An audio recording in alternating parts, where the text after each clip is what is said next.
Hi hello friends, welcome back to my channel.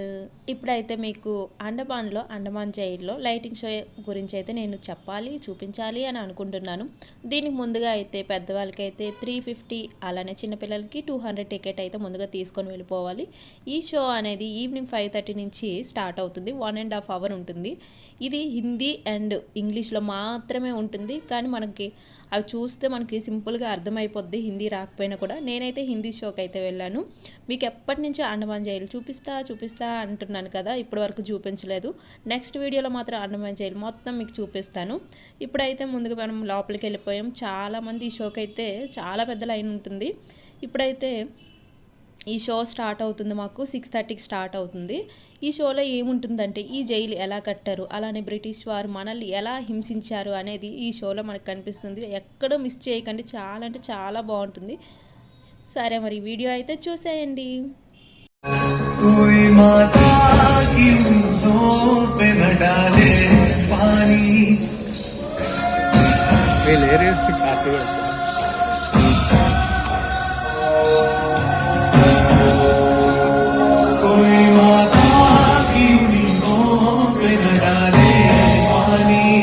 जिंदगी भर तो हमें भेज के डाले पानी, जिंदगी भर तो हमें भेज के डाले पानी।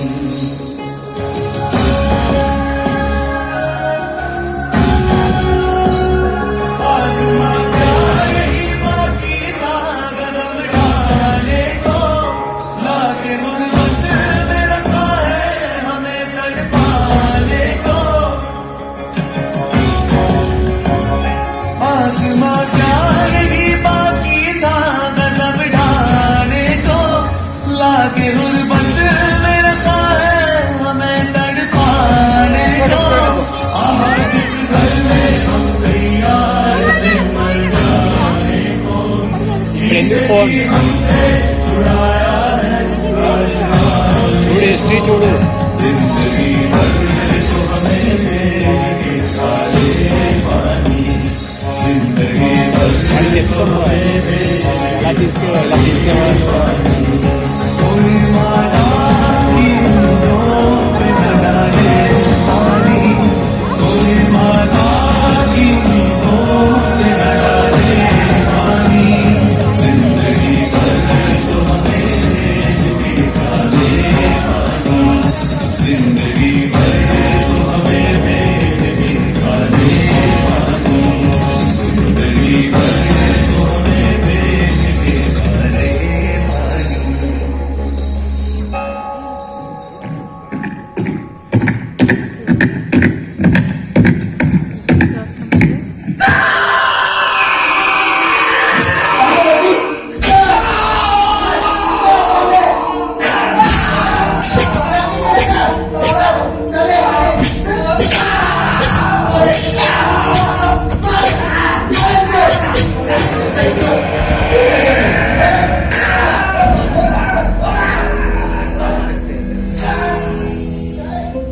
अब भी मौजूद है जुल्मों की निशानी लोगों, दरो दीवार पे लिखी है कहानी लोगों। कहां से शुरू करूं ये कहानी, जुल्म सितम की ये दास्तान, आजादी के परवानों की वीरता और त्याग की गाथा। मैं जो एक रूह हूं, आत्मा हूं, उन तमाम लोगों की जिन्होंने अपने खून पसीने से, अपने बलिदान से, जान की कुर्बानियों से इस मिट्टी के जर्रे जर्रे को आजादी का तीरथ बना दिया। मैं गवाह हूं उस जुल्म का जो यहां आदम के बेटों ने आदम के बेटों पर बेरहमी से ढाई। सदियों से मैं इसी जगह मौजूद हूं। मेरे सीने में दफन है वो सारी कहानियां जिन्होंने इन हरे भरे खूबसूरत टापुओं को वो खौफनाक नाम दिया, काला पानी।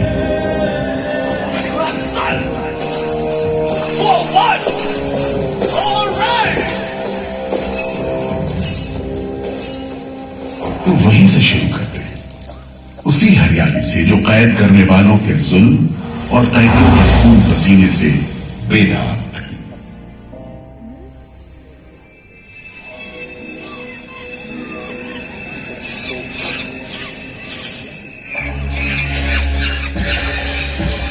कहते हैं अंडमान द्वीप समूह का नाम रामायण के प्रतापी वानर देवता अंडमान यानी हनुमान के नाम पर रखा गया था।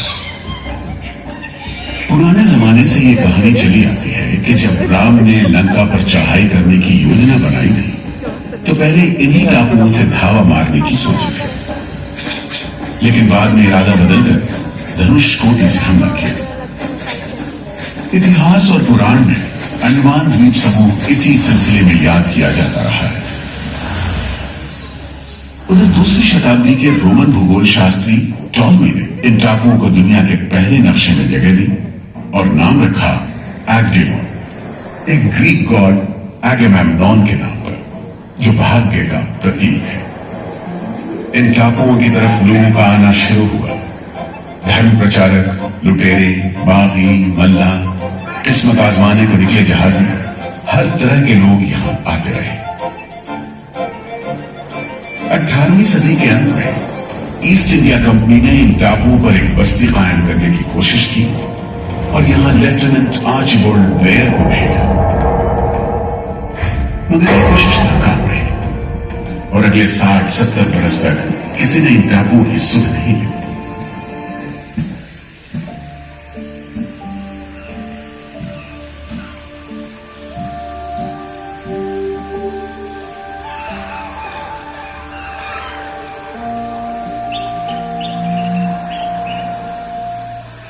प्राकृतिक खूबसूरती और शांत समुद्र के बीच जिंदगी की खामोश लहरें उठती और बैठ जाती। उगते सूरज के साथ पक्षी जागते और डूबते सूरज के साथ इन टापुओं पर जिंदगी सुकून से सो जाती। कि तभी भारत का पहला स्वाधीनता संग्राम यानी 1857 की आजादी की लड़ाई पूरी हुई।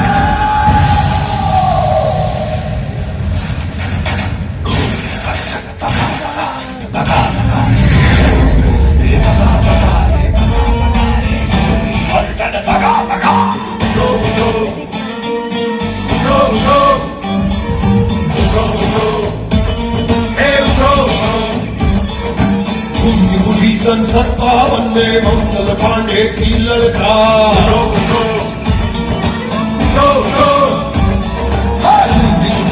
सत्तावन में मंगल पांडे की लड़का भारत छोड़ो जाओ अपने देश बाहर। रानी झांसी राजा दो पे, रानी झांसी राजा दो पे, राणा की दिल्ली दरबार।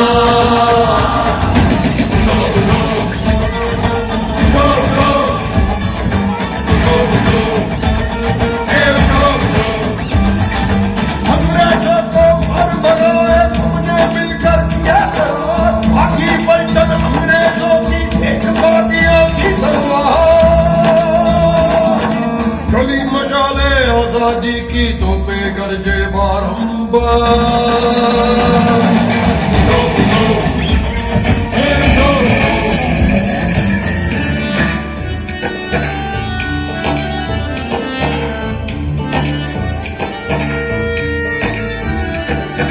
लोहे से लोहा बजता था, बची हुई थी चीख पुकार। लोहे से लोहा बजता था, बची हुई थी चीख पुकार। सुनो कंपनी वालों सुन लो, सुनो कंपनी वालों सुन लो, नहीं सहेंगे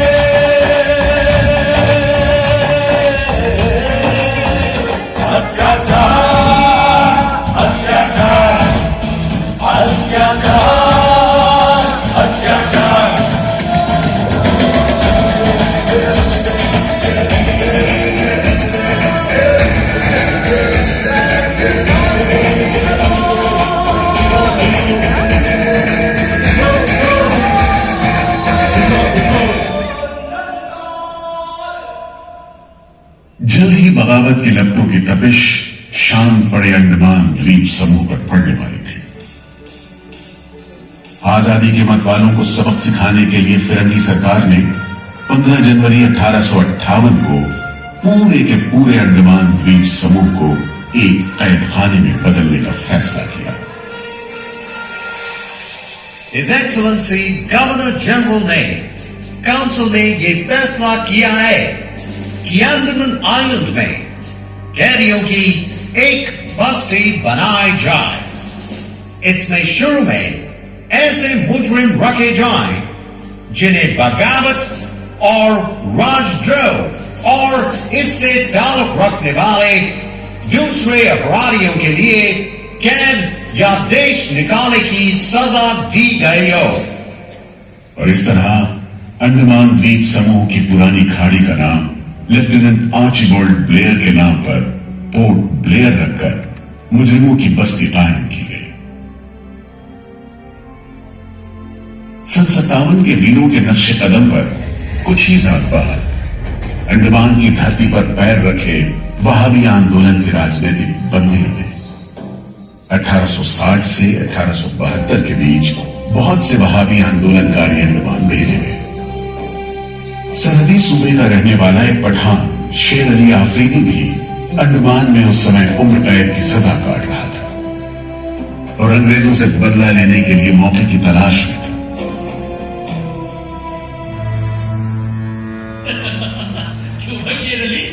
तुम इस भीड़ भाड़ में कैसे? हम सुना है फिरंगी का नाट साहब भी ले जाता है। हम भी देखने आया है जुल्म करने वाले का सरदार कैसा दिखता है।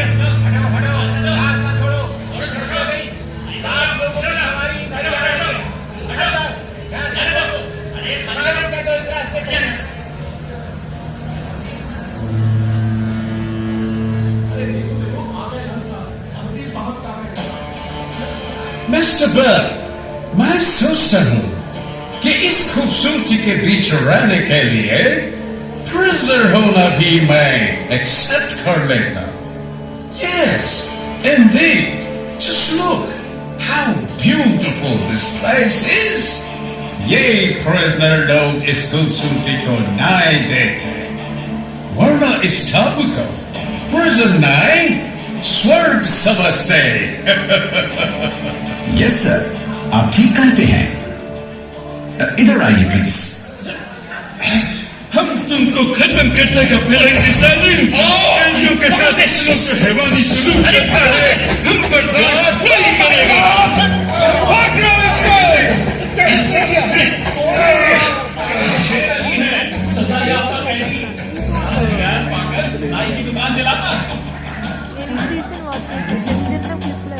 जैसा कि होना था, शेर अली को फांसी हो गई।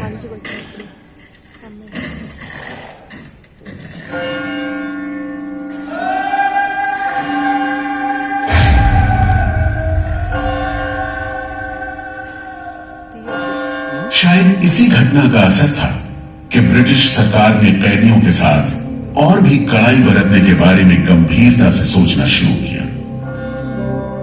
नतीजे के तौर पर सन 1896 में पोर्ट ब्लेयर की खौफनाक सेलुलर जेल का काम चीफ कमिश्नर केविन और इंजीनियर मैकविन की निगरानी में शुरू हुआ।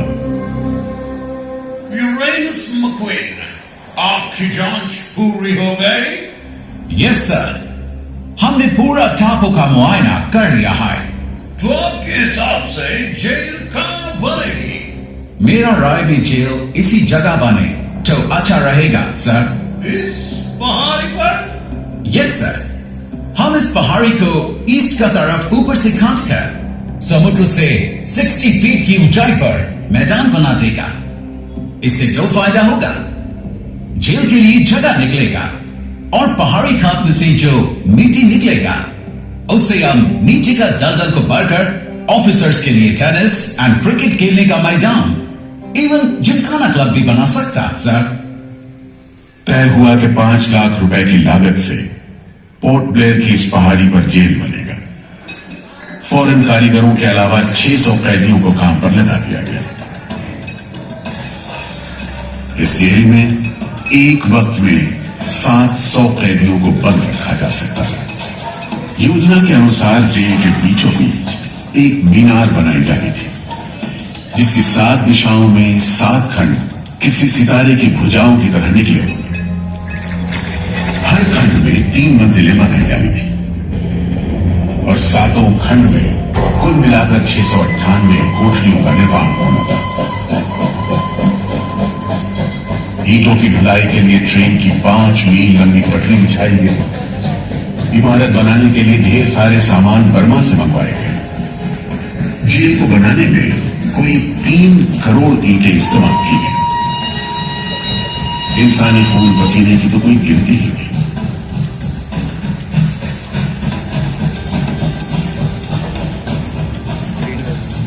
सुबह दोपहर शाम रात कोड़े चलते रहे और काम होता रहा। दीवारें उठनी शुरू हो गई। आखिरकार 10 साल बाद सन 1906 में यह विशालकाय जेल तैयार हुई और यहीं से अंडमान के इतिहास का सबसे काला दौर शुरू हुआ।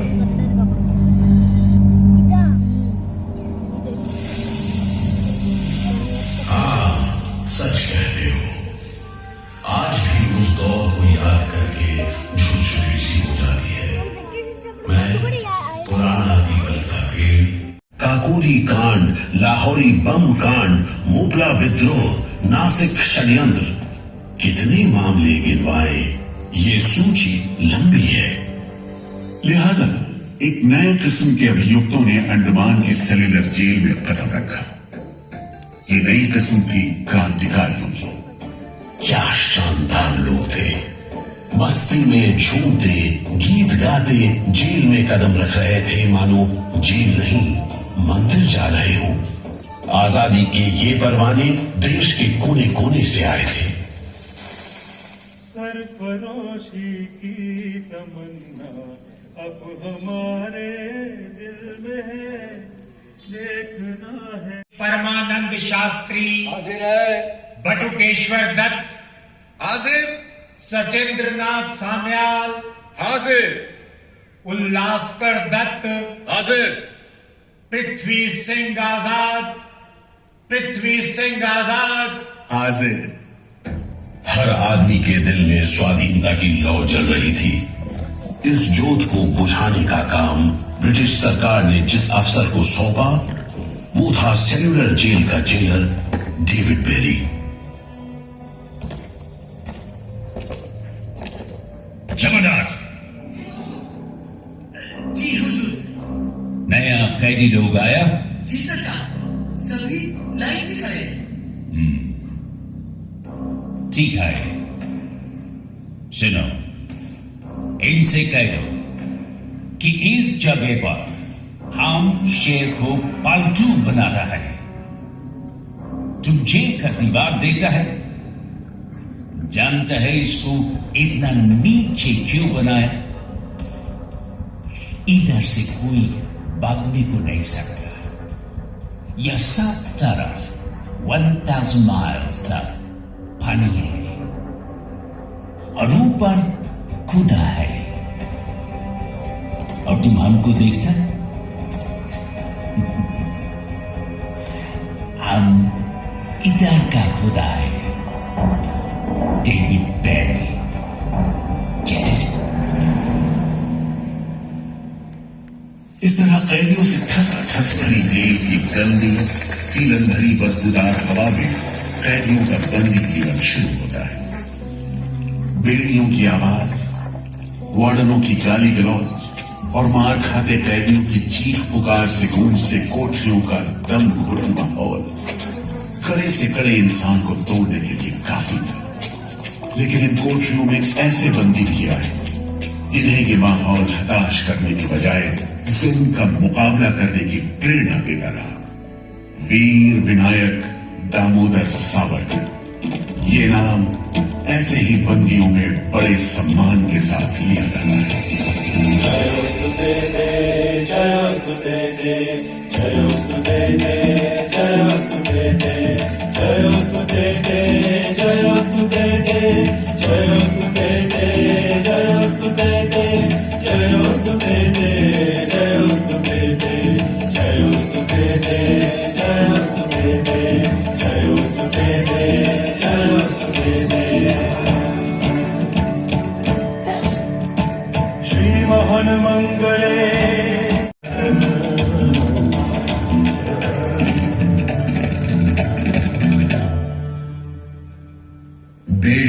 जकड़े वीर सावरकर जब सेल्यूलर जेल के अहाते में दाखिल हुए, आज तक विल सावरकर, तुमको 2 बार का उम्र कैद का सजा मिला है। 50 बरस बाद सरकार तुमको छोड़ देगा। मिस्टर बेरी, उन्हें अंग्रेज अब बुझा नहीं सकेंगे और जल्द ही उन्हें जाना होगा। इसी प्रबल विश्वास के बल पर सावरकर 10 बरस लंबा अरसा सेल्यूलर जेल की एक ही कोठरी में रह सके। उन्हें बहुत ही खतरनाक कैदी करार देते हुए इतने कड़े पहरे में रखा गया था कि उनके भाई गणेश को 2 बरस तक पता भी नहीं चला कि वीर सावरकर उनके ही नक्श कदम पर चलते हुए सेल्यूलर जेल आ पहुंचे, जहां बरसों की तकलीफ है, जेलर के जुल्म है, कड़ी मेहनत और नितांत अकेलापन है, जहां जिंदगी 13 फुट लंबी और 7 फुट चौड़ी कोठरी में सिमट कर रह करती है।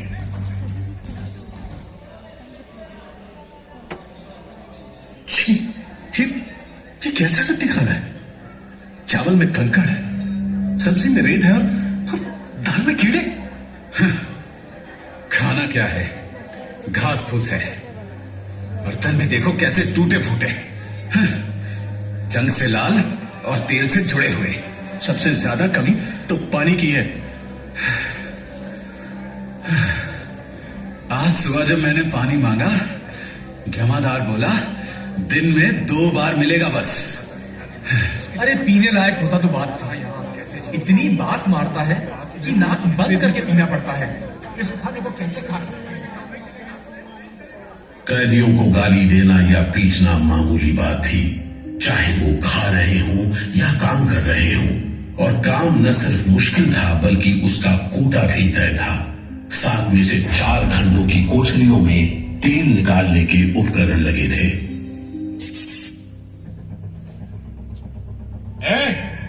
हिंदू भूषण, सुधीर, हेमचंद, तुम लोग इधर चलो। नारियल के बोरे उठाओ। हर बोरे में है 25 सेर नारियल।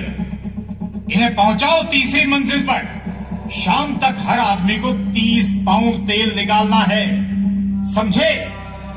हम इतना तेल कैसे निकालेंगे? वो मशीनें तो हाथ से चलानी पड़ती हैं। जबान मत लड़ाओ बदमाश। जो हाथ बम पिस्तौल चलाते हैं वो मशीन नहीं चला सकते। चलो जल्दी करो, भाग कर जाओ और काम करो।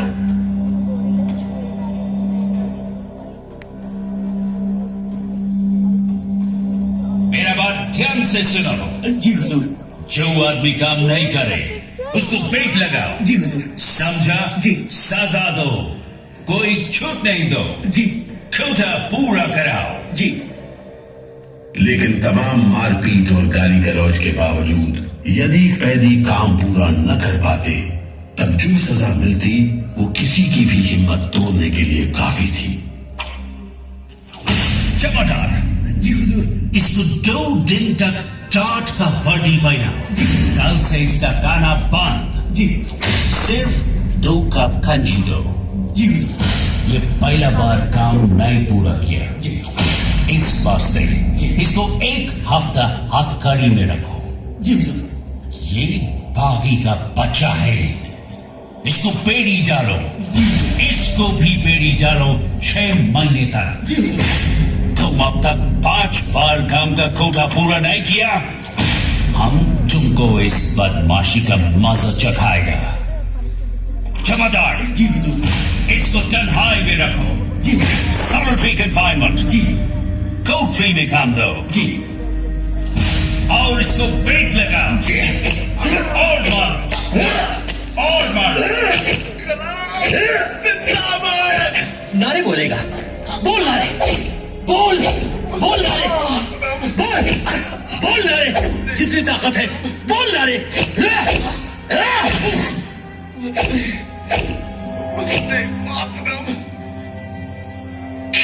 उल्लासकर दत्त ने इस सारी तकलीफ की दिल को छू देने वाली तस्वीर खींची है। हमारे गांव में तेल के लिए कोलू में बैल जोते जाते हैं, वो भी दिन में 10 से 12 सेर से ज्यादा तेल नहीं निकाल पाते। जेल में मुझे 2 और कैदियों के साथ बैल की जगह जोत दिया जाता था और हमें शाम तक 1 मन नारियल का तेल निकालने का काम सौंपा जाता। जमादार हमें दौड़ने पर मजबूर करते और रफ्तार धीमी होने पर कोड़े मारते।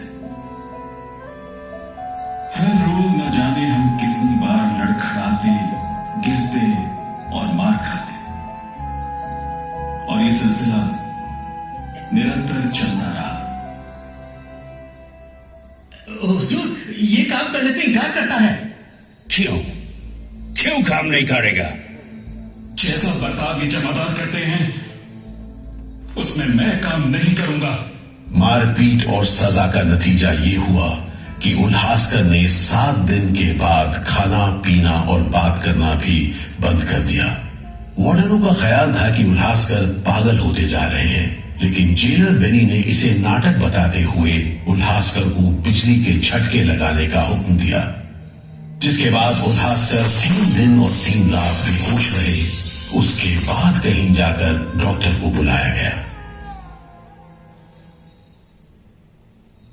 सुनो मिस्टर उल्हासकर, हम जानते हैं जब अपने मुल्क का आजादी के वास्ते ये करता, हम तुम्हारा काम को ठीक नहीं समझते, लेकिन तुम अभी जवान है। एक दिन अपना सजा पूरा करके वापस अपना मुल्क जाएगा, तब अपना हाथ से जान क्यों लेता? क्या तुम डरपोक है? हम अपना सीनियर ऑफिसर का हुक्म नहीं बदल सकते, लेकिन तुम चाहेगा तो हम तुमको मेंटल हॉस्पिटल में भर्ती करवा देगा। ठीक है, इन जानवरों के बीच रहने से पागलों के बीच रहना बेहतर होगा। उल्हासकर की सारी तकलीफ का जेलर डेविड बेरी पर कोई असर नहीं हुआ। उल्हासकर के जाने के बाद बेरी ने वीर सावरकर को चढ़ाते हुए पूछा,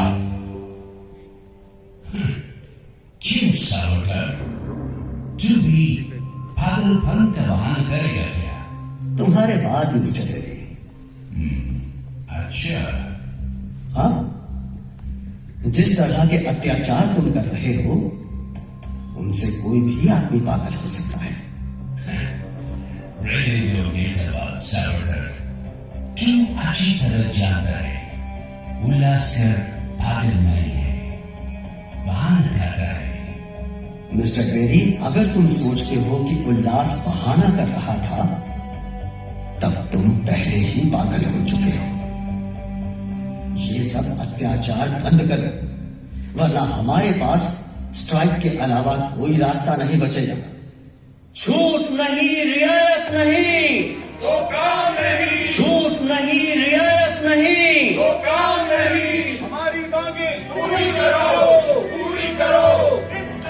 जिंदाबाद, जिंदाबाद। बंदियों को छोड़ दो,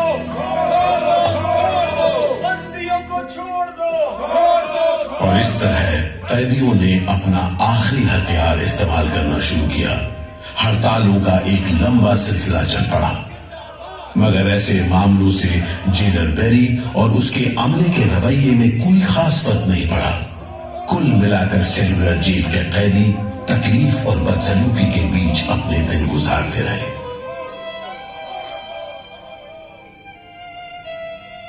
मगर एक सुख का स्मरण ना करना नाइंसाफी होगी। वो सुख था बुलबुलों की चहक, उनका मधुर स्वर, उनके झुंड कल कल करते नारियल के टुकड़ों पर टूट पड़ते। गंभीर विचारों से मुक्ति पाने के लिए मैं मन को बलपूर्वक इन बुलबुलों की चहक में लगाए रखता। मैं अपनी भाषा उन्हें सिखाने में असमर्थ था।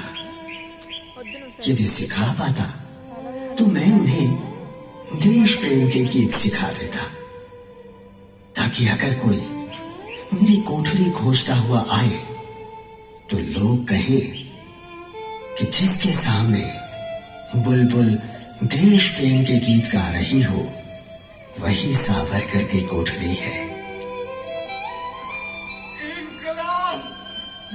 एक बार में 3 कैदियों को फांसी पर लटका दिया जाता। दिल दहला देने वाली चीखें निकलती, जेल का घंटा घन घना उठता, जेल की मीनार पर लगी बत्ती जलती बुझती रहती और 8 मील दूर तक खड़े जहाजों तक खबर पहुंच जाती कि फिर से कुछ कैदियों को फांसी पर लटका दिया गया है। 12 मई 1933 को कैदियों ने फिर भूख हड़ताल का सहारा लिया। भूख हड़ताल करने वालों में सरदार भगत सिंह के बहादुर साथी महावीर सिंह भी शामिल थे।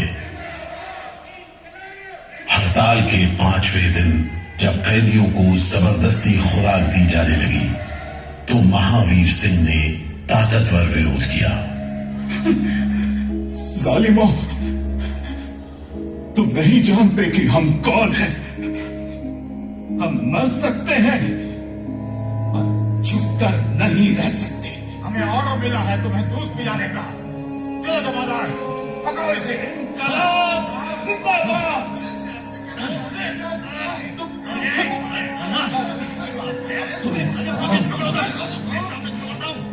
हम जबरदस्ती नहीं सहेंगे।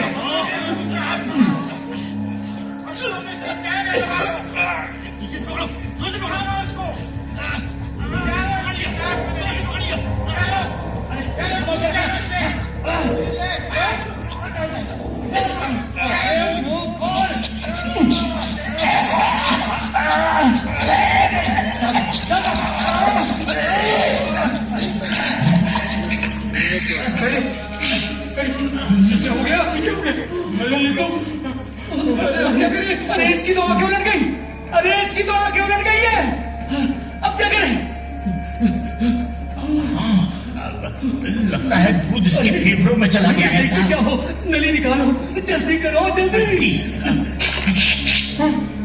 इसकी तो सांस बंद हो गई। अब क्या होगा?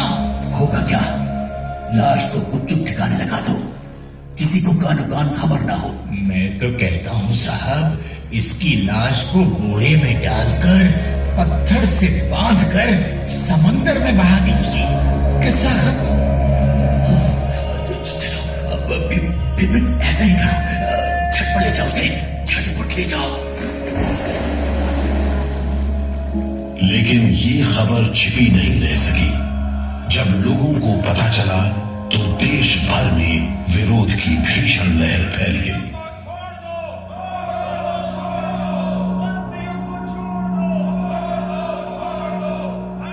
और फिर 45 दिन बाद 26 जून 1933 को जेल अधिकारियों ने हथियार डाल दिए।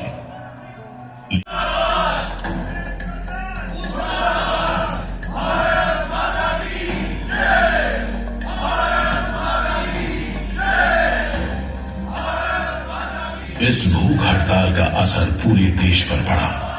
जगह जगह कैदियों के समर्थन में आंदोलन होने लगे। सारे देश के राजनीतिक बंदियों ने अनशन शुरू कर दिया।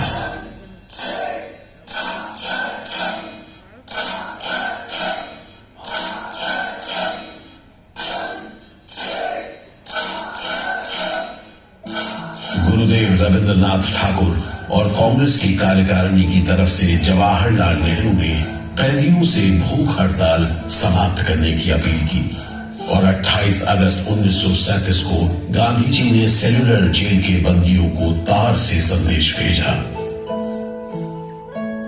मैं गुरुदेव रविंद्रनाथ टैगोर और वर्किंग कमेटी की राय में अपनी अपील भी जोड़ना चाहता हूँ। आप सब हड़ताल वापस ले लें और हम पर भरोसा रखें। हम आपको राहत दिलाने के लिए पूरी कोशिश कर रहे हैं। कैदियों पर गांधी जी की इस अपील का बहुत असर पड़ा। सभी कैदियों ने आपस में सलाह करने के बाद जवाब दिया। देशव्यापी अपील और आपके संदेश ने हमारे दिलों को छू लिया है। हम इस भरोसे पर भूख हड़ताल मुलतवी कर रहे हैं कि सारे देश ने हमारी मांगों और हमारे उद्देश्य को अपना बना लिया है।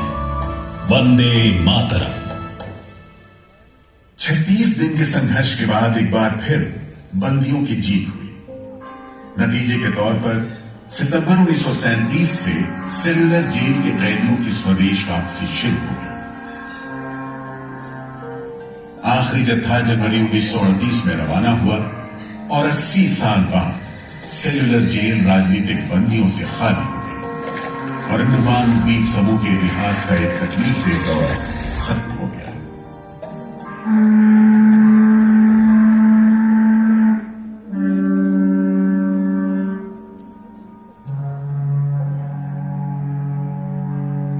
मगर एक और सारा दौर शुरू होने वाला था। 1939 में दूसरा विश्व युद्ध शुरू हुआ और 1942 में जापानियों ने अंडमान पर कब्जा कर लिया।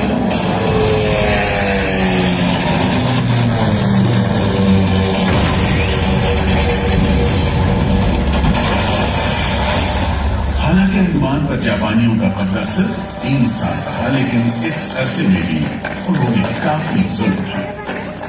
हर आदमी उनकी नजर में अंग्रेजों का जासूस था। हर रोज खेतों से, दूर दराज के गांव देहात से दसियों लोग पकड़े जाते और मौत के घाट उतार दिए जाते। बहुत से लोग तो खाने की कमी के कारण जहाज पर लाद कर दूर समंदर में फेंक दिए।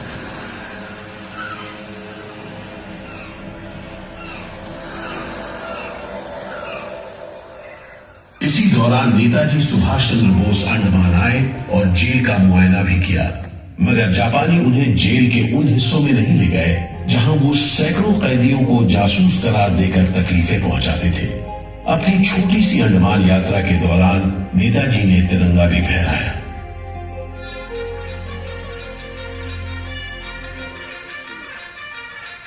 अगस्त 1945 में दूसरा महायुद्ध समाप्त हुआ और 3 साल 6 महीने 15 दिन के कब्जे के बाद अक्टूबर 1945 में अंडमान की जापानी छावनी ने अंग्रेजों के आगे हथियार डाल दिए।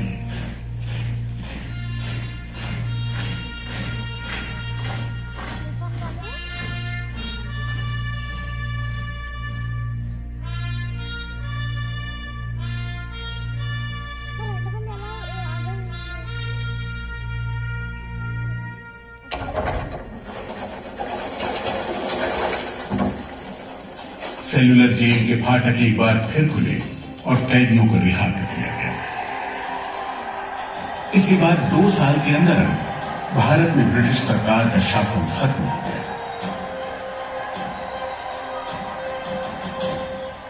अंडमान द्वीप समूह अब काला पानी के खौफनाक नाम से नहीं जाना जाता, लेकिन ये सारी तकलीफें जो आजादी के प्रेमियों ने यहां झेली, वो सारी कुर्बानियां जो देशभक्त वीरों ने यहां दी, आज भी देशवासियों के दिलो दिमाग पर छपी हुई है। इसीलिए अंडमान के भूतपूर्व राजनीतिक बंदियों के भातृत्व मंडल की इच्छा को स्वीकार करते हुए भारत सरकार ने 30 अप्रैल 1969 को घोषणा की कि सेलुलर जेल को राष्ट्रीय स्मारक के रूप में सुरक्षित रखा जाएगा। भारत की आजादी के दीवानों ने जो अमानवीय यातनाएं इस कारागार में सही, ताकि भारतवर्ष आजादी की उन्मुक्त हवाओं में सांस ले सके, उन बलिदानों को आने वाली पीढ़ियां भूल नहीं पाएंगी।